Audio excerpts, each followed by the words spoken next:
Ladies and gentlemen, today it's really a big pleasure because I have a big expert in digital transformation together with you, Marcus Köhnlein. Hi, Marcus. How are you? I'm good. Thanks a lot, Greg, for inviting me. I'm very happy today to be here and to have a discussion with you. Thank you very much. From Zurich to Zurich, but in a digital way to make that available also to the audience of the CX Goalkeeper Podcast. Marcus is here together with me. The people that doesn't know Marcus is extremely active in LinkedIn and he has a lot of followers, and I really suggest to everybody to follow Marcus. Before we start the discussion, post this podcast, follow Marcus because he's sharing a lot of great insight around a lot of really interesting topics. And that's also why I asked Marcus to join my podcast. But I don't want to explain everything. If Marcus is here, let's start introducing today's top player. Marcus, could you please introduce yourself? Yes, of course. So yeah, my background is digital transformation. So I'm coming really from the digital side, and I've been leading the digital transformation in different industries. That was on the one hand side, the machine industry. Then I was in chemicals industry. I was also leading IT departments in the insurance world, for example, SAP, analytics, web departments. And before I was a consultant. So that's my career path. And I decided just recently to focus fully onto my startups. I've started in parallel certain different startups together with friends, together with colleagues. And I've decided to push fully into that direction and see what's happening. Thank you very much, Marcus. And please, could you share the name of the startups? Yeah, of course. So the biggest one at the moment is Gregorio. That's a student platform. So what we do is we connect students and companies all around the world. So it's very international. And so the topic is you have a problem or a task or a project as a company. And that can be something small, like you need a marketing video, you need a research analysis, or something big, you need a whole blockchain, or you need a robot. And you put this task into this platform, and we match you with a group of students or with single students, what fits for you, and then run this project.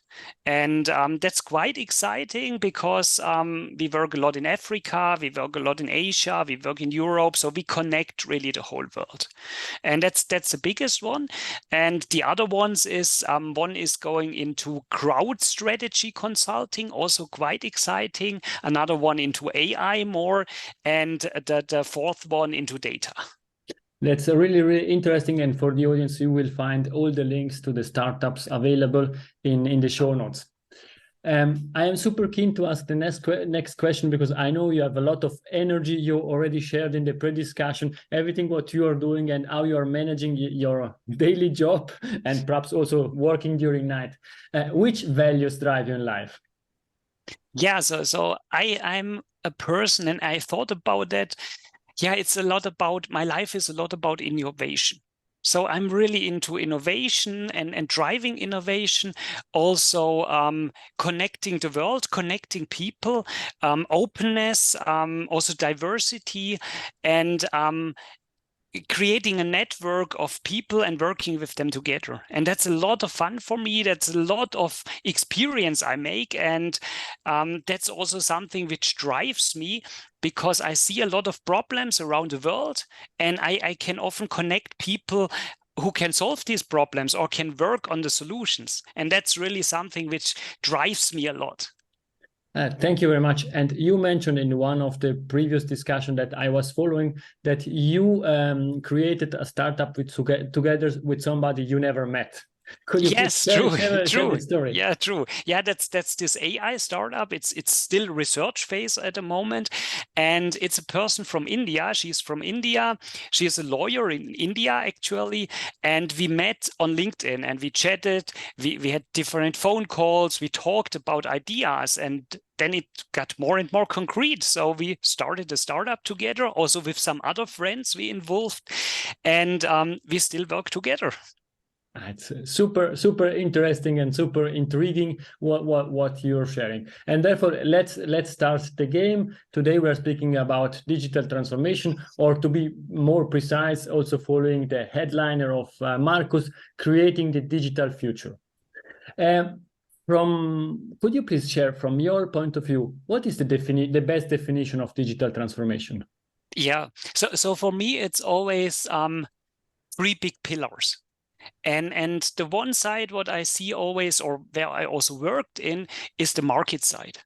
And that's the thing, how to create new products, digital products, which enhance your existing products, and also drive further with your turnover, create cash flow, create value for your customers. That's the one side.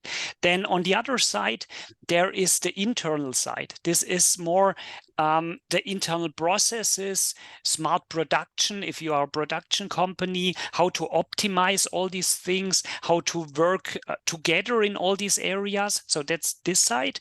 And I always tell the people, then there is a big fundament. And this fundament is the people, the culture, the company. How do they work together? How influence is that the top layer by the culture? Because culture plays a big role how successful you are as a company. Then it's quite clear which is the next question I'm going to ask, because you're speaking about the foundation, and I really like and enjoy what you're saying, and I hope a lot of people are listening to this episode, because it starts with people. A lot of colleagues also in the corporate world are coming to me, look at this technology, look at that technology. I'm not taking a technology and searching for a problem. I start with internal problems and with the culture, and it needs to fit into the culture, this solution. Could you please share your view of the role of culture in digital transformation? Yeah, so in my opinion, it's the essential view, it's the essential success factor. And only if the culture supports something, then it's running. Without support from the culture side, it's not running. And I think that's also a big point still, and it is in a long time, that there are too less cultural programs. The focus is often on technology, on building something, creation, hardware, software, whatever, and creating products. But the culture is forgotten often. And still today, and everybody knows this, and I talk a lot with people like you are, like really digital experts about that, but often the top management is too much still focused on, we create a new product. And that's why it's I think the most important success factor for a company is the culture. And if you have a culture that supports you, like failure culture, that is open to change, that is open to innovation, then it's another starting point, as if you have a closed culture, which is more like classical and traditional and focused on the old values. And I think that's the big challenge there. Thank you, Marcus. Before I comment that, for the show notes, please, if you're making notes, Marcus said I am a digital expert, and therefore thank you for the compliment. Now, joke aside, I think what you're saying is extremely important, the role of the culture of the people and fitting into this culture and bringing the right solution. Perhaps do you have some example or best practices that you leverage in your career in order to ensure that there is this fit? Yeah, of course. There are so many. It's from internal processes to new products, everything. And I just give you an example from my last job in the machine industry. And we built there a new steering system for machines, which is a big smartphone. So it's a very big smartphone with a camera integration, multi-touch, with apps on the smartphone. And the biggest challenge was the internal discussions about that product, because the culture was more classical. Machine industry is quite conservative, so there were a lot of people in the production sites who said this will not run. Nobody will buy this product. Nobody wants that. We don't want smartphones like that. And in private life, everybody uses a smartphone, but steering your machine with a kind of smartphone, a big smartphone, was always the idea, no, that's not working. and because the people don't want it. And we went then with that product to the market, and interesting was the customers liked it. So the most challenging thing was to fight with the internal culture, to fight with the people who have done that since 30 years with old screens and with mouse and with keyboards, and have never made a grinding process in that case with a flat screen, with a multi-touch screen. And that was a big challenge. It's super interesting, and I think this is also related to the first item that you mentioned. It's the market. It's speaking with the customer, finding the customer, and solving customer problems, not finding, not having a solution and find problems. Could you please deep dive on the topic market? Yeah, so customer talking and connecting with customer is extremely important. And I see that also a lot, and I'm still doing some freelancer jobs in digital transformation with working especially on the strategy with companies. And what I see is often a lot of companies are still very engineering driven, and they come with this engineering mindset and come with, we built that and then we push it to the market, and that's it. And they forget to talk with the customers. And it's still this mindset, we can create that better, we know it. But when you dig a little bit into it and talk with the people a little bit deeper, then it's often the case that they don't know the customer that well. They don't know the real problems of the customer. They just know a little bit what they are doing, but they don't know the whole process. And I think there is the value to understand the whole process of the customer and to give the customer solutions which are not only focused on a little problem, but also can help him in a bigger context. And I think that's a big value, which is not really fully understood by a lot of companies. I really like what you are saying, and perhaps also sharing an example. You are in Zurich, I am in Zurich, and very well known is the Swiss quality. And I see with a company from Switzerland that they want to have the perfect solution and the perfect product before going to market. They spend years, 2-3 years still nowadays, to have the perfect product before going to the market. Perhaps with your international experience, is the same also in other cultures, or what do you see and what do you suggest also to companies? Yeah, so I suggest experiments, and that's internationally it's different in my opinion what I see in the markets, but I would say Middle Europe is they're quite conservative. That's like you say, you want a perfect product with no error, nothing, and it can then go to the market, but you need a long time, and you don't know how the customer reacts. And I think that's the opportunity to go with experiments into the market, to go faster into the market, and also have a group of, let's say, friendly customers, a group of customers where you can really be very open, work very close with them, and then you can grow and learn to. That's, I think, a big opportunity still.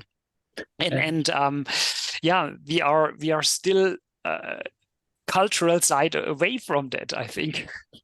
That's true. I fully agree with you, and this is an issue that we have in particular on the European side of the world.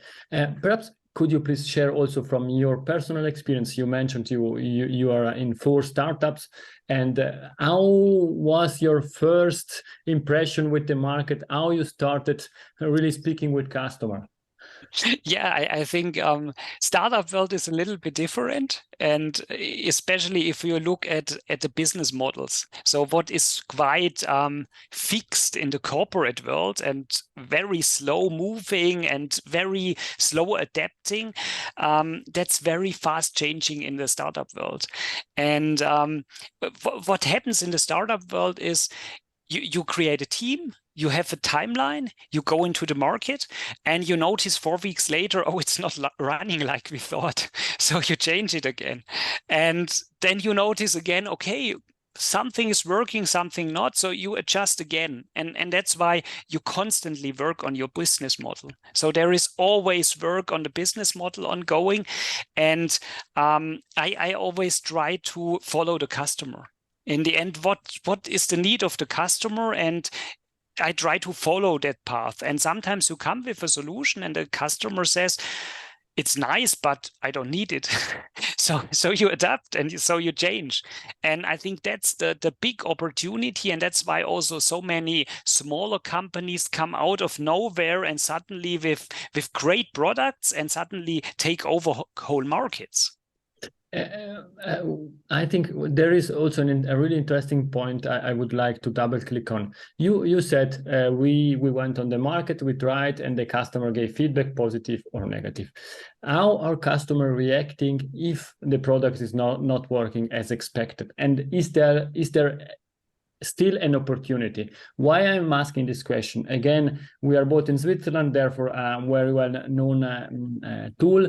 In Switzerland, for money transfer between person to persons, we use Twint. Yes. That's the name of an app. It's now very well known. And to be honest, sometimes it doesn't work.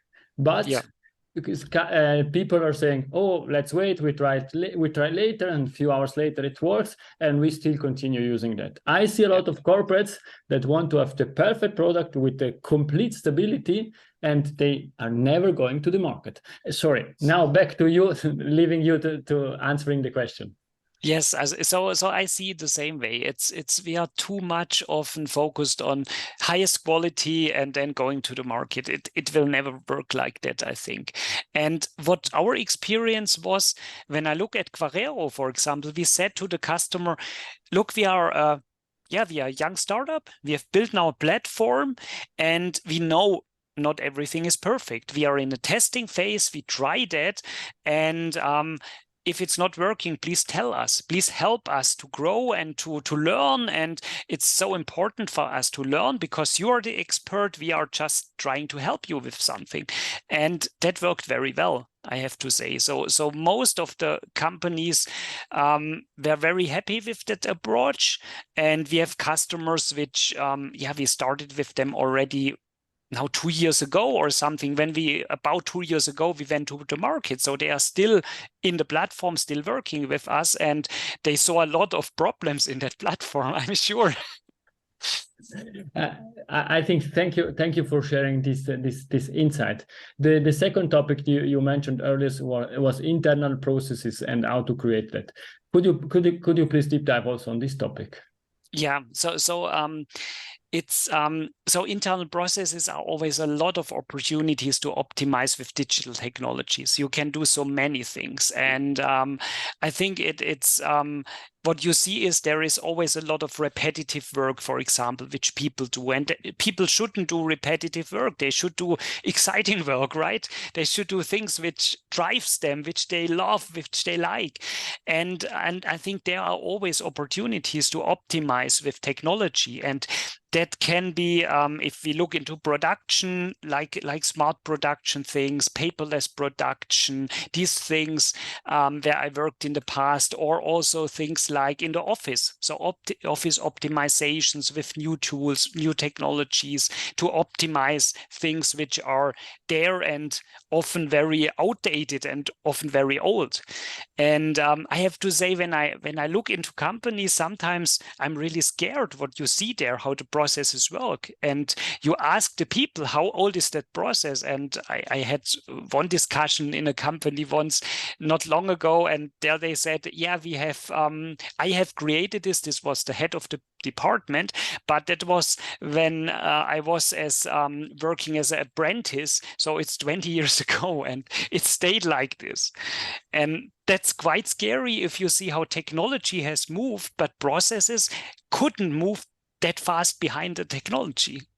It totally makes sense. With processes, it's the same with technology, but we need to interpret that, because a lot of people are saying never touch a running system, but on the other side, it's time now to challenge these processes, to change them and to amend them. I often also have discussion, and then people are saying, every time it works like that, and therefore we are doing that like that. And then you ask why, And the answer is it was always like that. And that's make really extremely difficult. Yeah.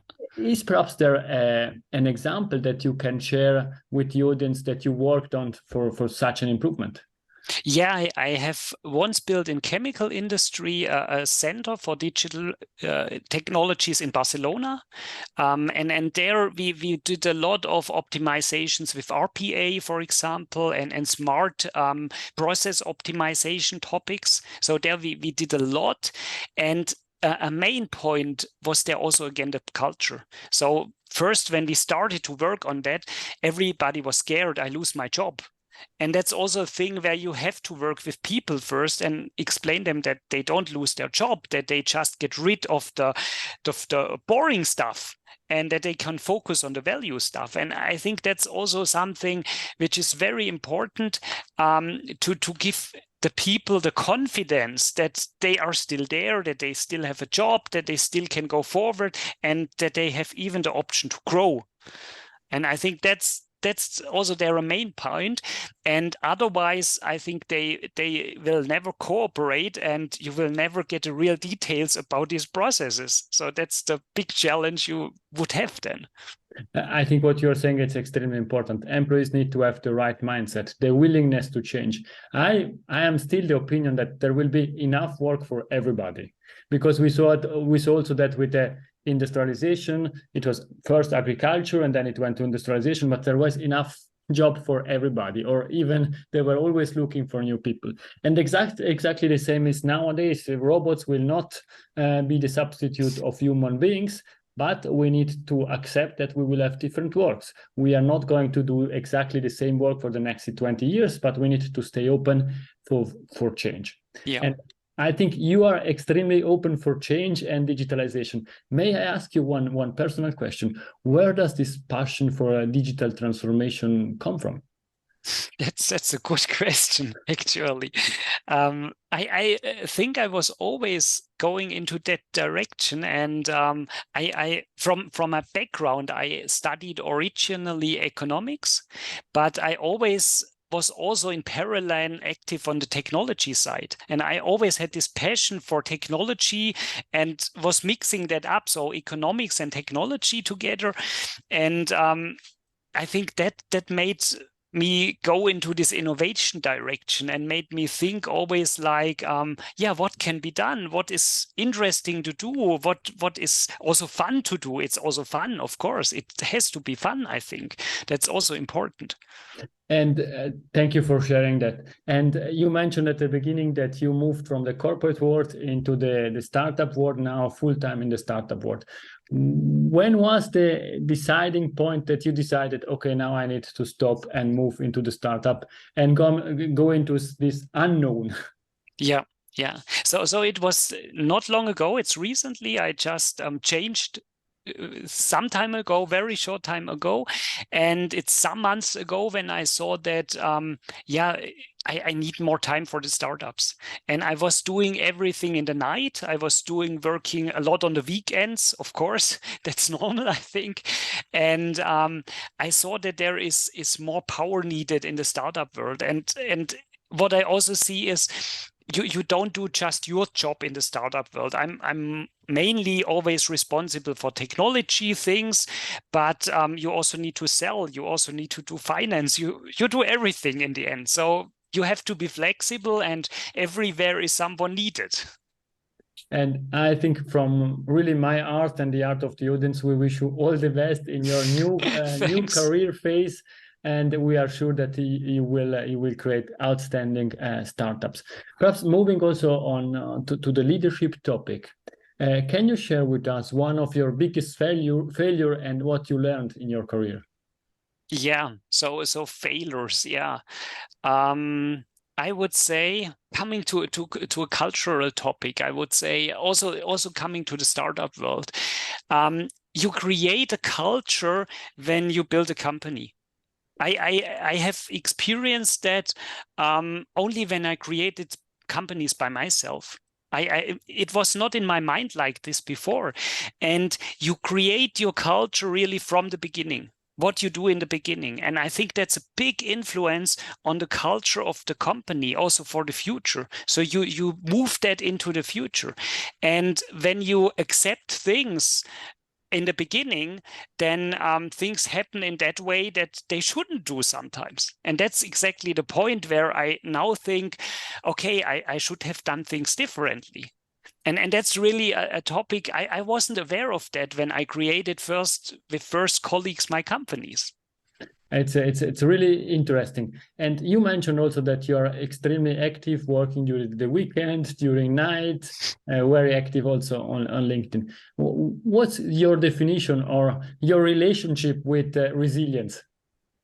Yeah, I think, yeah, that's the one of the key points when you do startups. When you are an entrepreneur, when you create something new, it's a key point. Of course, also important in corporate world. When you do digital transformation, you need that because a lot of people will fire on you. But what I see in corporate world, you have in startup world, you have everywhere problems to solve. It pops just up, and you have to keep going. You just have to keep going and keep going. And the other side, what you have there is in corporate world, you just get your money, your salary. In the startup world, you have an investor. We have. For Quarero, there's an investor in, but you also have to look for further investors. You have to start making turnover. You have to show them how that turnover grows. So you are constantly fighting on different areas, and that is really resilience. I think that totally makes sense, and it's extremely interesting. And in relation to leadership, what are the key leadership lessons that you learned throughout your career that you can share with the audience? Yeah, I'm when I look at leadership, I'm a very cooperative leader, and I am I would say what I always liked is building groups and teams which are very agile. And that's the way I really like to lead. And I see a lot in industry, it's still very classical, it's still very hierarchical. And I believe if you empower the people, if you give the people the power to do something and decide something on their own, they are more active, they are more passionate, they are thinking, and they bring a lot of more value. And that's why I always tried also in the corporate world to empower the people, to give them the power to decide. That's why I like also the agile style massively more than the classical hierarchical style. I think what you're saying, it's really interesting. And based also on my background, football, the team is much more stronger than every individual in the team. And they need to help each other to win the game and to achieve the defined target. Absolutely. I know that we are coming to an end to this game, but I still have some questions for you.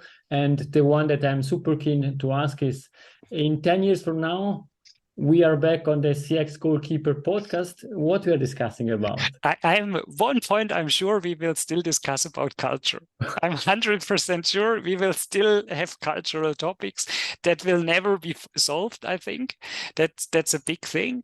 From technology side, I believe what we started at the moment with this AI boom that will go forward. I have the feeling at the moment there is so much ongoing, and I think there are big things on the way at the moment. So I believe we are really at a starting point to something very big, and so I think we will talk about that, the big things that happened, and about culture. But I hope to chat with you before Of course. in the next few months or next few years. Thank you very much. In the extra time of this short episode, I would like to ask you 3 questions with 3 short answers. Is there a book that you would like to suggest to the audience that helped you during your career or during your personal life? Yeah, it's perhaps already a classical book in the meantime. So what I still love is Simon Sinek, Start with Why. It's still a classical book, and I love the direction. I love the direction of purpose and passion, and that's why I still believe this is a great book. I can recommend that. It's really a great book, a book that I read several times because it's you can always find something additional. Yeah. What's the best way to find you? Best way on LinkedIn. So my community is still growing, and I can share that I was nominated to the list of the top 200 content creators just last week, and very exciting to see that I am in there. 2 people from Switzerland are in there, and of course that makes me also proud that I can represent Europe also there in this list. Thank you very much, and congratulations for sharing this great achievement. I can understand why you are on that list. And thanks. And now we are coming to the last question. Is Marcus golden nugget? It's something that we discuss or something new to leave to the audience? Yeah, so what's the golden nugget? I would say embrace risks is important. Lifelong learning is very important. And for me, of course, also relationships and networking. That's the big things. Thank you very much, Marcus. I don't allow myself to comment Marcus golden nugget because that's your golden nugget. For the audience, it's everything. Marcus, please stay with me. To the audience, I hope that you enjoyed this discussion. Please follow Marcus on LinkedIn. If you have any questions, feel free to contact me or Marcus. We love feedback. Thank you very much, and bye-bye. Thank you, Greg. It was a pleasure. If you enjoyed this episode, please share the word of mouth. Subscribe it, share it. Until the next episode, please don't forget, we are not in a B2B or B2C business. We are in a human-to-human environment. Thank you.